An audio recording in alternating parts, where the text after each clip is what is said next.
खैरपुर खां breaking news अवां सां शेयर कंदासीं। खैरपुर में ज़ुल्म जी इंतहा। खैरपुर सुई गैस चौकी ते मुक़रर थियल सिपाही ख़ालिद हुसैन शर जी वीडियो मंज़रियाम ते अची वई।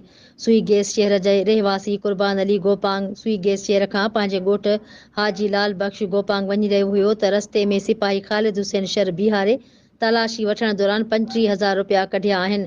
कुर्बान अली गोपांग जो वधीक चवण हो त मां पंहिंजो अनु खपायो आहे, जेका मूं वटि रसीद पिणु मौजूदु आहे। हुननि SSP खैरपुर रोहिल ख़ान खोसो ऐं IG सिंध DIG सखर जावेद अली जसकाणी खां मुतालबो कयो त फौरी तौर नोटिस वठी सिपाही ख़ालिद शर खे सख़्त खां सख़्त सज़ा ॾिनी वञे ऐं असांखे पंहिंजा पैसा वापसि कया वञनि।